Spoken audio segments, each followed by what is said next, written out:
시편 42편 1절부터 11절 말씀을 가지고 오직 하나님께 소망을 두십시오 라는 제목으로 함께 은혜를 나누겠습니다. 뉴질랜드에서 다른 나라로 소를 판매를 많이 했다고 합니다. 소들이 배를 타고 한 달씩 항해를 했다고요. 지금이야 뭐 그렇게 안 걸리겠지만 그때는 한 달이나 긴 항해를 해야 했습니다. 근데 소들이 가는 동안에 늘 선상에서 그들이 먹을 여물 때문에, 풀 때문에 늘 소들끼리 뿔을 대고 막 심하게 싸운다는 거예요. 출발하면서부터 더 많이 먹겠다고 서로 싸움이 계속 벌어집니다. 그런데 어느 순간에는 갑자기 소들이 싸우지를 않는답니다. 다툼이 딱 멈추는 거예요. 왜 그런가 봤더니 배가 육지에 이제 점점 다가오죠. 한 300리쯤 다가오면 이 소들이 육지에서 불어오는 향그러운 풀냄새를 기가 막히게 맡는 겁니다. 그래서 이제 진짜 좋은 풀 먹을 때가 얼마 남지 않았다 이렇게 생각을 하고 그 마른 풀 때문에 싸우던 소들의 싸움과 다툼이 순식간에 탁 멈는 겁니다.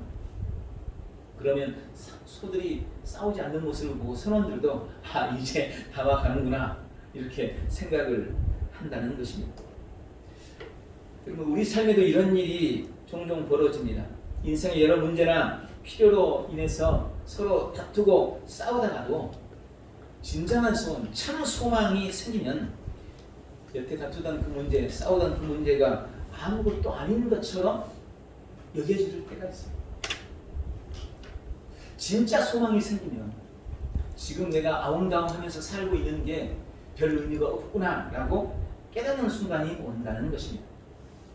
오늘 우리 모두가 주님 안에서 참 소망을 발견하는 복된 은혜가 있기를 바랍니다.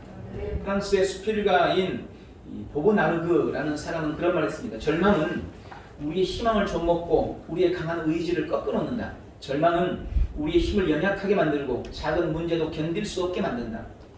그런 까닭에 절망은 인간에게 있어서 죽음보다 더 무서운 병이다.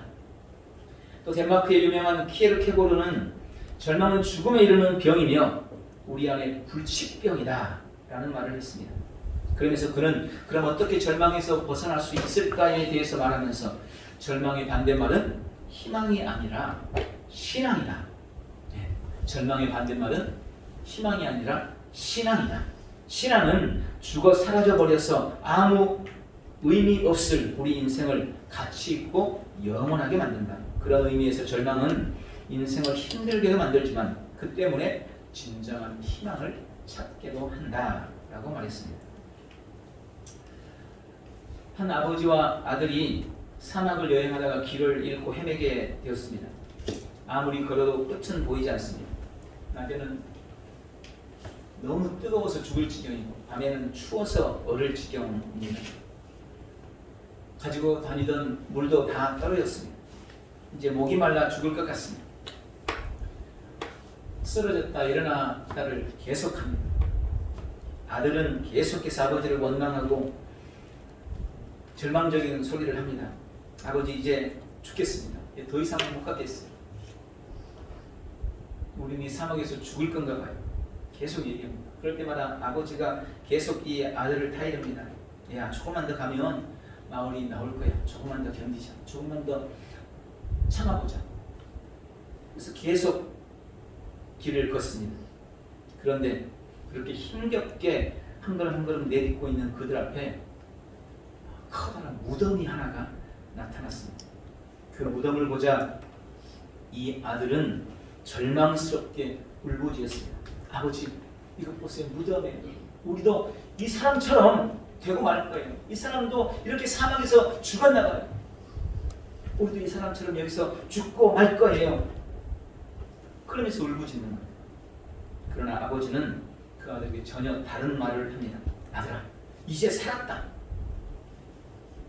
여기 무덤이 있다는 것은 마을이 가까이 있다는 이야기야. 그럼 이제 우리는 살았다. 무덤이 우리의 희망이다. 이렇게 이야기를 하더랍니다. 그리고 아버지의 말대로 얼마 못 가서 마을이 나타났습니다. 우리는 살면서 가끔 사막의 무덤을 만납니다. 사막도 힘든데 거기다 무덤을 만나요. 그러나 오늘 이 이야기처럼 절망의 징조가 아니라 그것이 희망의 징조일 수 있습니다. 뭐 흔히 그런 말 있잖아요. 어둠이 깊어갈수록 새벽이 다가오는 것이다. 네, 맞습니다. 캄캄해지며 캄캄해질수록 점점 새벽이 다가오는 것입니다. 특별히 우리 성도는 어떤 지독한 절망이라도 이길 수 있는 소망을 가지는 사람들입니다. 오늘 읽은 말씀 본문 시편 42편을 통해서 지독한 절망을 딛고 일어난 믿음의 사람을 만나고 주님이 주시는 약속을 붙잡는 복되고 귀한 시간 되시기를 주님의 이름으로 축원합니다. 오늘 시편 42편을 통해 주님은 우리에게 약속합니다. 낙심과 절망의 현실을 반드시 이기게 하겠다. 낙심과 절망의 현실을 이기게 하신다고 우리에게 약속하고 계십니다. 시편 42편과 43편은 다윗이 그의 아들 압살롬의 반역으로 왕위에서 쫓겨나 도망다니다가 지은 시라고 알려져 있습니다. 다윗은 자기 아들, 남이 아니고 자기 아들, 제가 믿고 사랑하는 자기 아들로 인해서 생명의 위협을 받고 지금 도망다니고 쫓기는 지독한 고통과 아픔의 현실을 마주하고 있는 것입니다. 오늘 본문에서도 우리가 그 사실을 알 수가 있겠지만 흔히 우리 인생이 힘들고 어려운 것, 우리 마음에 상처와 고통을 주는 이유가 세 가지라고 해요. 첫 번째가 사람이죠. 사람. 그렇죠. 사람 때문에 고통당하지 개 때문에 고통당하진 않겠죠. 사람 때문에 고난과 아픔을 겪습니다. 인생을 살면서 늘 힘든 게 사람 문제, 관계 문제. 그래서 좋은 사람을 만나고 마음이 잘 맞는 사람을 만난다는 것은 참 큰 복이라는 생각을 하게 됩니다. 대부분 인생의 고난과 고통은 사람 때문입니다. 더더군다나 그 사람이 멀리 있는 사람이 아니라 늘 가까운 데 있는 사람들 때문이에요. 그래서 원수가 집안에 있다 이런 말이 있는 거죠. 아는 사람 때문에 힘들지 모르는 사람 때문에 힘들지 않잖아요. 우리 교회 성도 때문에 힘들지 저기 남의 교회 성도 때문에 힘든 건 아니잖아요. 이 사람을 잘 만난다는 게 참 큰 복입니다. 저는 참 큰 복을 받은 것 같아요. 여러분 어떤지 모르겠습니다. 다윗에게 고통을 주는 사람이 남이 아니라 자기 아들, 자기가 사랑하는 자기 아들, 그 아들 때문에 쫓기고 있는 이 신세가 얼마나 참담하고 고통스럽겠습니까? 그리고 우리 인생에 고통을 주는 두 번째는 바로 환경이죠. 환경. 가난이나 질병, 갖가지 재해, 사고 등등으로 인한 여러 가지 환경으로 인해 낙심하는 경우들이 많이 있습니다. 지금 다윗은 도망자가 되어서 쫓기고 있습니다. 매일이 죽음의 위협을 마주해야 되는 그런 열악한 환경 속에 처해 있습니다. 우리가 때로는 그럴 수 있죠. 질병의 환경, 또 재난과 사고의 환경, 또 남들로 인한 여러 가지 많은 압박이나 또 재정적인 어려움들로 인한 그런 환경적인 요인들로 인해 고통을 겪기도 한다는 것입니다. 그 다음에 마지막이 바로 말입니다. 말. 사람이 힘들게 하는 것 중에 1번이 바로 말입니다. 상대에 대해서 배려 없이 하는 아무 말이나 함부로 내뱉는 그 말들이 우리에게 얼마나 큰 아픔과 상처를 주는지 우리는 너무나 잘 알고 있습니다. 그래서 우리는 늘 이 말을 조심해야 합니다. 여러분, 나만 말로 상처받는 게 아니에요. 나 때문에 누군가도 말로 상처받을 수 있는 겁니다. 근데 우리는 늘 그렇게만 생각해요. 나만 그 사람한테 상처받는다고 생각해요. 나도 그 사람에게 상처가 될 수 있고 나도 누군가에게 상처가 될 수 있습니다. 내 말이. 늘 말에 주의하는 복된 성도들이 되시기를 바랍니다. 오늘 다윗도 보니까 말로 인해 상처를 받고 있습니다. 그의 원수들은 다윗이 이런 어려움에 처하게 되자 기다렸다는 듯이 비방하고 비난하죠. 우리도 마찬가지 아닙니까? 신앙생활 하면서 우리가 세상 사람들로부터, 불신자들로부터, 또 가족들로부터, 안 믿는 가족들로부터 제일 듣기 싫은 말인 건 말이에요. 자, 하나님이 어디 있어? 하나님이 살아계시면 너가 왜 그 모양이냐? 하나님이 살아계시면 왜 교회에서 이렇게 코로나가 나? 하나님이 살아계시면 왜 병에 걸려? 하나님이 살아계시는데 왜 사고하냐? 이런 말 참 많이 듣죠. 참 원초적인 질문, 그런 질문을 사람들이 참 많이 하는 것 같아요. 다윗도 오늘 본문에 보니까 그랬어요. 다윗이 힘들어지자, 어려움에 처하자 원수들은 기다렸다는 것이 뭐라고 말합니까? 야, 네 하나님이 어디 있느냐? 네가 평소에 그렇게 섬기고 믿고 의지하고 네 주님이라고, 네 피난처라고, 네 산성이라고, 네 요새라고 고백하던 그 하나님이 도대체 어디 있냐? 그 말이 다윗에게 정말 찌르는 칼이 되고 있습니다. 자식에게 배반당하고 또 죽음을 피해 매일매일 도망쳐야 하는 신세가 되고 목숨처럼 여겼던 신앙과 믿음도 사람들로부터 비웃음을 당하는, 그리고 모욕을 당하는, 그야말로 절망할 수밖에 없는 모든 요소를 다 갖춘 다윗의 모습을 우리가 알게 됩니다. 그런데 그럼에도 불구하고 다윗은 그 모든 절망의 현실을 이겨냅니다. 그리고 주님은 오늘 이 다윗의 고백을 통해서 우리에게, 우리의 삶의 자리에도 갖가지 찾아오는 낙심과 절망과 불안의 문제들을 해결하고 너희에게도 다윗이 승리했던 것처럼 우리에게도 승리를 주시겠다고 약속하고 계시는 것입니다. 오늘 본문에는 다윗이 의지했던 하나님의 모습을 세 가지로 말씀하고 있습니다. 다윗에게 있어서 하나님이 어떤 분이셨는가, 다윗이 고백한 하나님의 모습이 세 가지로 나타나 있는데, 먼저 2절은 살아계시는 하나님이라고 고백합니다. 옛날 성경에 생존하시는 하나님, 생존하신 하나님, 살아계신 하나님. 다윗은 하나님을 살아계신 하나님이라고 고백합니다. 하나님은 죽은 하나님이 아닙니다. 지금도 살아서 역사하시는 하나님입니다.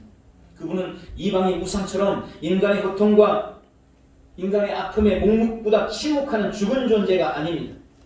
의인의 간구와 고통에 귀 기울이시고 열심히 주를 찾는 자들에게 만나주시고 위로하시고 응답하시는 주님, 구원을 소망하는 자에게 구원을 주시고 그 얼굴을 바라고 그 얼굴을 사모하는 사람에게 그 얼굴을 비춰주시는 분, 하나님은 지금도 살아계셔서 역사하는 분이라고 다윗은 고백하고 있습니다. 생존하시는 하나님, 지금도 살아계셔서 역사하시는 하나님. 비록 내 인생이 지금 좀 힘들고 고난스럽고 아파도, 내가 지금 풍랑 속을 헤쳐나가고 있다고 할지라도 주님은 살아계셔서 나를 업고 지나가고 계신다고, 다시 하나님이 살아계시다고 고백하고 있는 것입니다. 지금도 주님은 살아계십니다. 다윗이 고백하던 이때가 한 3000년 전이니까 그때는 살아계셨는데 3000년 지난 지금 돌아가셨나? 아니, 지금도 여전히 시퍼렇게 살아계셔서 우리와 함께하고 계심을 믿으시기 바랍니다. 두 번째, 다윗은 하나님을 도우시는 하나님이라고 고백하고 있습니다. 5절과 11절의 말씀이죠. 그는 그야말로 사면 초가에 처해 있습니다. 엄청난 절망이 그에게 엄습해 왔습니다. 그럼에도 불구하고 그가 그 모든 어려움을 이길 수 있었던 이유는 그가 어떤 불굴의 용기를 가졌고 그가 수많은 전쟁에서 승리했던 그의 지혜나 용맹함의 결과가 아니고 그가 자신을 도우시는 하나님을 의지하는, 나를 도우시는 하나님, 지금도 나를 돕고 계시는 하나님이라고 고백했던 하나님께 대한 확신과 그의 신앙의 고백, 그가 하나님을 도우시는 하나님이라고 전적으로 의지했기 때문이라는 것을 오늘 본문이 우리에게 말씀하고 있는 것입니다. 주님은 지금도 우리를 도우시는 하나님이십니다. 사방으로 우리 싸임을 당하고 사망의 음침한 골짜기를 걸어가도 하나님이 우리의 도움의 지팡이가 되신다는 이 사실을 확신하시기 바랍니다. 다윗이 도움 삼았던 그 하나님, 우리도 도움 삼고 이기고 승리하는 믿음의 사람들이 다 되시기를 축원합니다. 세 번째로 다윗이 고백했던 하나님은 8절에 생명이신 하나님이라고 고백하고 있습니다. 다윗은 하나님이 자신의 생명 그 자체라고 고백합니다. 나에게 생명을 주셨을 뿐만 아니라 나의 온 삶을 주관하고 계시고 지금도 내 생명을 지키시고 이끄시는 하나님, 나의 생명 자체이신 하나님이라고 고백하고 있는 겁니다. 여러분, 우리도 마찬가지 아닙니까? 우리의 생명이 하나님께 속했음을 기억하시기 바랍니다. 또 하나님이 나의 삶이요 나의 생명 자체가 되신다는 고백이 매일매일의 삶에 우리에게 있기를 주님의 이름으로 축원합니다. 이 하나님의 살아 계심과 우리를 도와주심, 그리고 우리의 생명 되심이 지금도 우리를 각각 인생의 고난과 절망과 낙심으로부터 건지고 승리케 한다는 사실을 기억하고 믿는 복되고 귀한 성도들 다 되시기를 주님의 이름으로 축원합니다. 두 번째로는 그러므로 우리 안에 낙심과 불안을 이겨내십시오. 한 늙은 마귀가 은퇴를 하게 됐어요. 물론 지어낸 얘기죠. 마귀가 영적 존재인데 무슨 은퇴가 있겠습니까? 어쨌든 한 마귀가 이제 오랜 동안 사역하고 은퇴를 하게 됐습니다.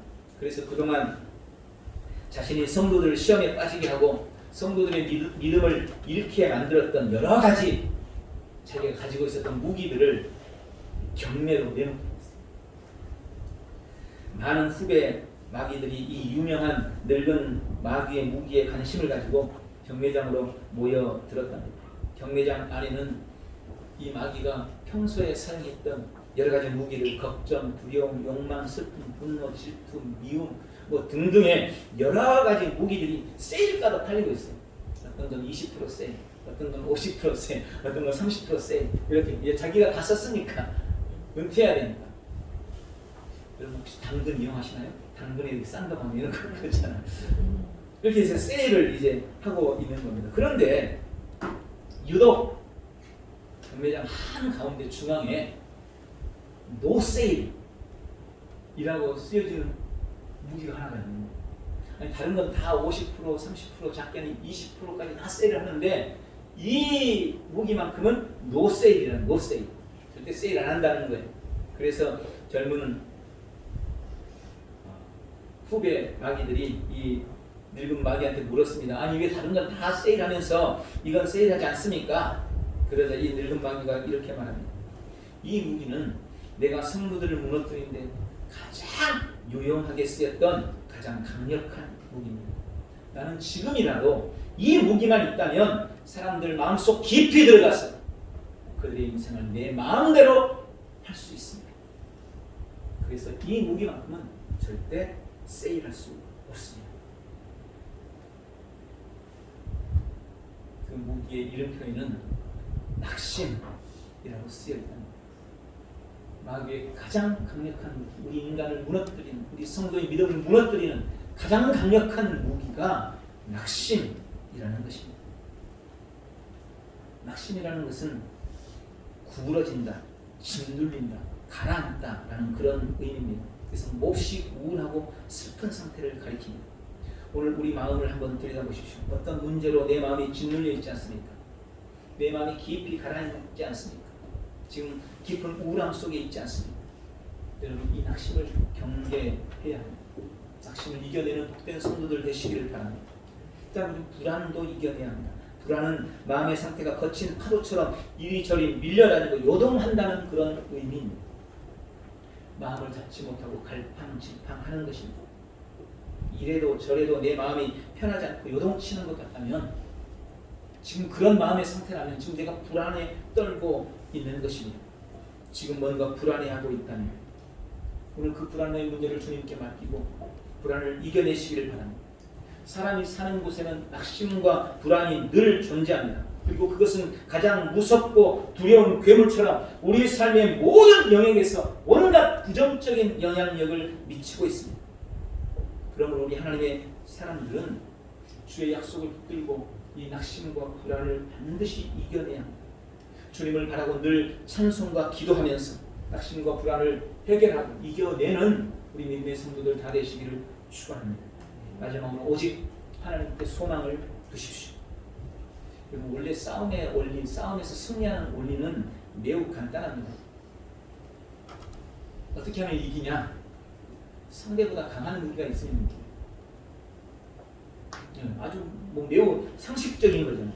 작은 막대기 들고 쳐들어오면 우리는 굵은 몽둥이 들고 있으면 우리가 이길 수 있습니다. 칼을 들고 오는 강도한테는 내가 총만 있으면 이길 수가 있는 거죠.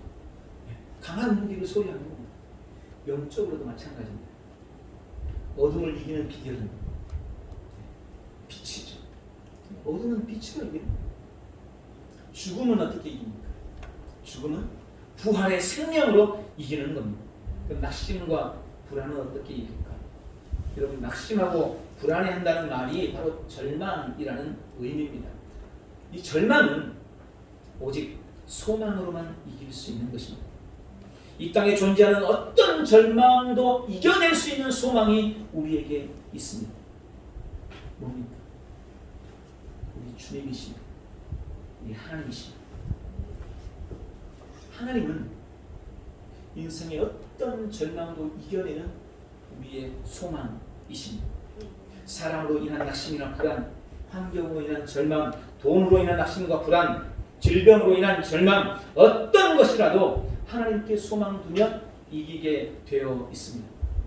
다윗은 아들 압살롬으로 인한 낙심과 불안, 그 깊은 절망을 아들에 대한 복수심으로 갚으려고 하지 않았어요. 우리는 흔히 그럴 수 있죠. 나에게 고통과 아픔을 주면 내가 어떻게 해서라도 복수를 하고야 말 거야. 한 대 때린 사람한테는 난 2대 때리고 나올 거야. 우리는 늘 그런 마음을 품게 돼 있어요. 다윗은 지금 자기 아들이 자신을 배반하고 왕위를 차지하려고 자기를 죽이려고 쫓아다니는 이런 정말 참담한 환경 앞에서 그 아들에게 복수하려고 마음먹지 않습니다. 도리어 하나님께 소망을 두고 그 아들을 어찌해서든지 용서하려고 애를 쓰고 있는 것을 우리는 압니다.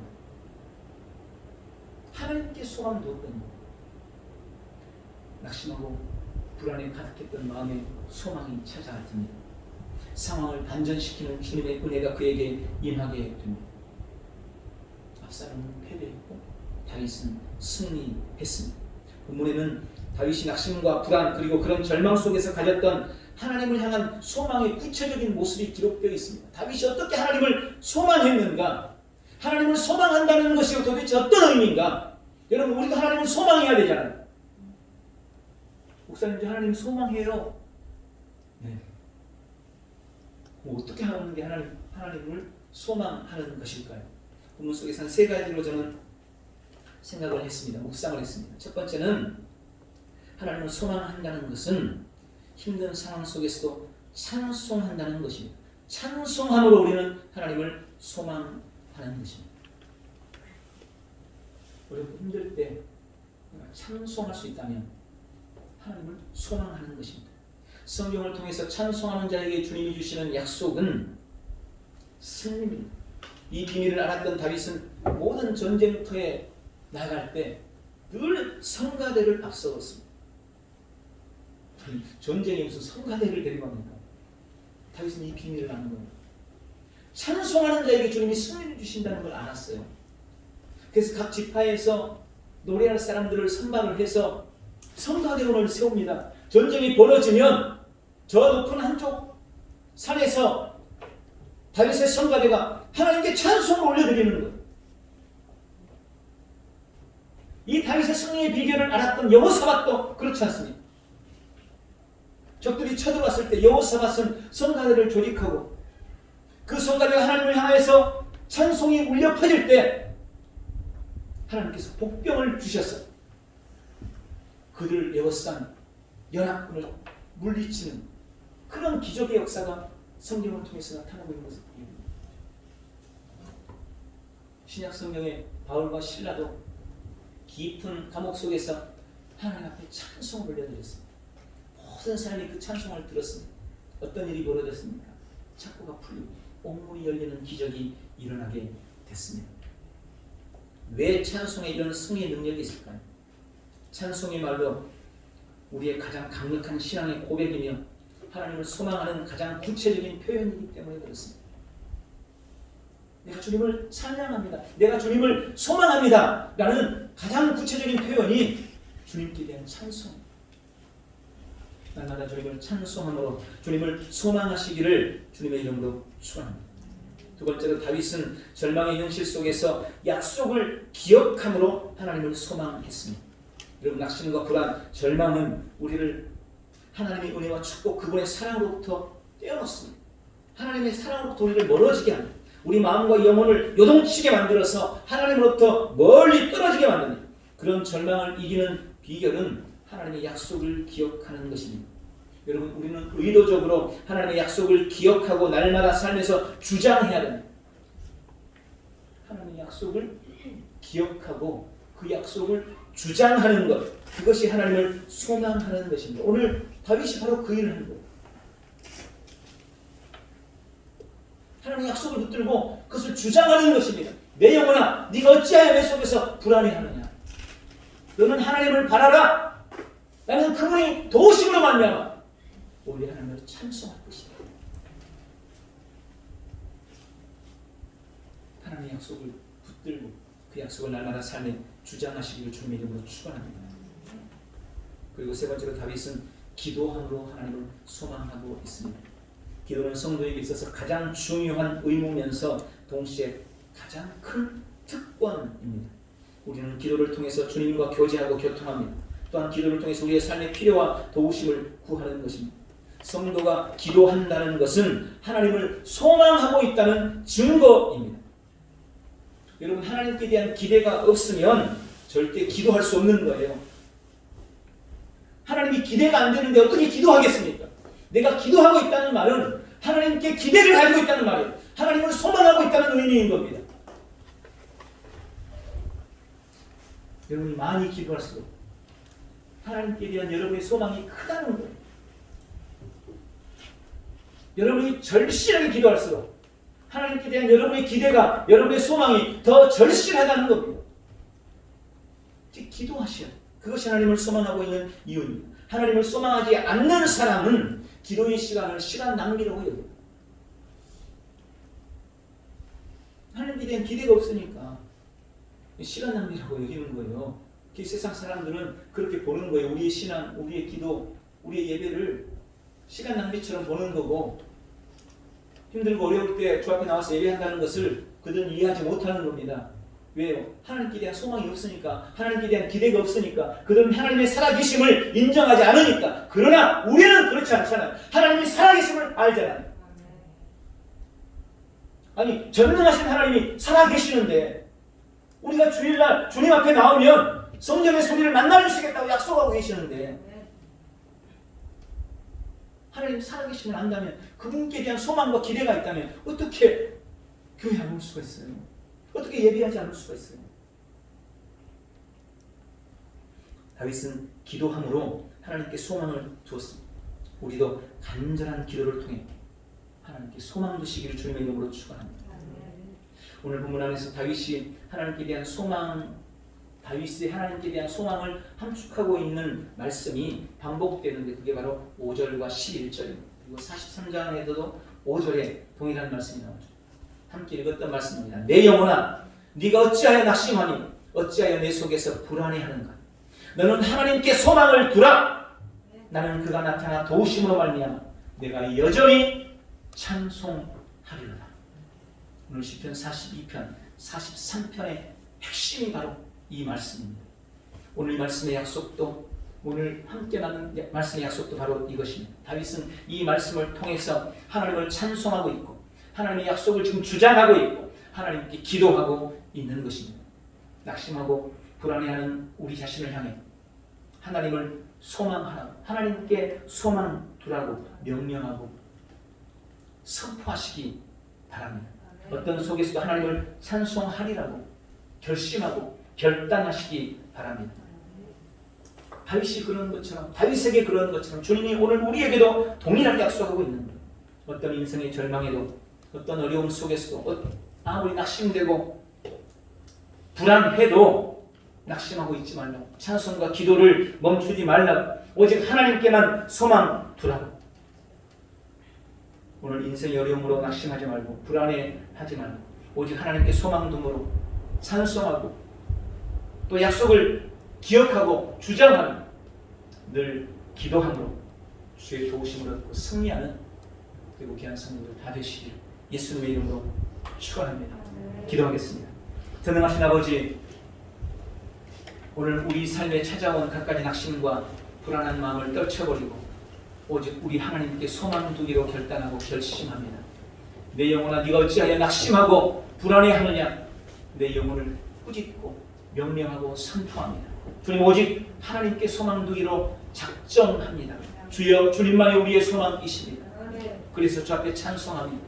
오늘도 약속의 말씀을 주장하고 오늘도 기도함으로 주 앞에 나아가오니 주여 우리를 도우시고 우리 인생의 모든 환난과 어려움과 모든 절망으로부터 우리를 건지시고 지키시고 보호하여 주시옵소서. 인도하여 주시옵소서. 승리케 하옵소서. 예수님의 이름으로 기도하옵나이다. 아멘.